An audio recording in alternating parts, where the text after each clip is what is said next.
محترم ناظرین، آج کا سوال ہے ہمارے نبی پیارے مصطفیٰ صلی اللہ علیہ وسلم کے جسم اطہر کیسا تھا؟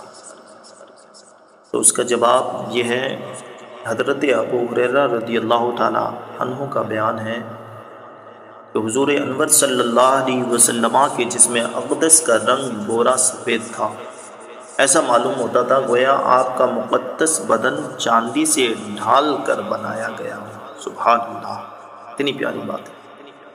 اور حضرت انس کہتے ہیں کہ آپ صلی اللہ علیہ وسلم کا جسم مبارک نہایت ہی نرم و نازک تھا، میں نے دیبا و حریر یعنی ریشمی کپڑوں کو بھی آپ کے بدن سے زیادہ نرم و نازک نہیں دیکھا۔ سبحان اللہ، اللہ اکبر۔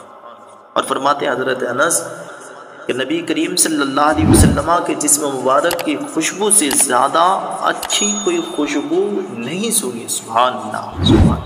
اور حضرت کعب بن مالک رضی اللہ تعالیٰ عنہ نے فرمایا کہ حضور نبی صلی اللہ تعالیٰ علیہ وسلم، حضرت کعب بن مالک رضی اللہ تعالیٰ عنہ نے فرمایا کہ جب حضور علیہ السلام خوش ہوتے تھے تو آپ علیہ السلام کا چہرہ انور اس طرح چمک اٹھتا تھا گویا چاند کا ایک ٹکڑا ہے، اور ہم لوگ اسی کیفیت سے حضور علیہ السلام کی شادمانی اور مسرت کو پہچان لیتے تھے۔ سبحان اللہ۔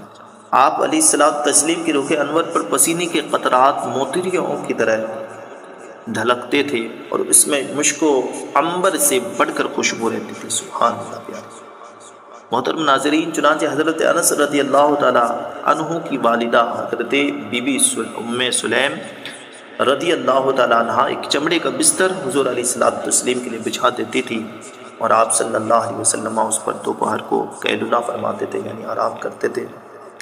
تو آپ کے جسم اطہر کے پسینے کو وہ ایک شیشی میں جمع فرما لیتی تھی، پھر اس کو اپنی خوشبو میں ملایا کرتی تھی۔ چنانچہ حضرت انس رضی اللہ تعالیٰ نے وصیت کی تھی کہ میرے انتقال کے بعد میرے بدن اور کفن میں وہی خوشبو لگائی جائے جس میں سرکار علیہ السلام کے جسم اطہر کا پسینہ ملا ہوا ہے۔ سبحان اللہ۔ اسی طرح کی اور ویڈیو دیکھنے کے لیے ہماری چینل پادری برکاتی مشن کو ضرور سبسکرائب کریں، لائک کریں، شیئر کریں، کمنٹ کریں۔ السلام علیکم ورحمۃ اللہ تعالیٰ وبرکاتہ۔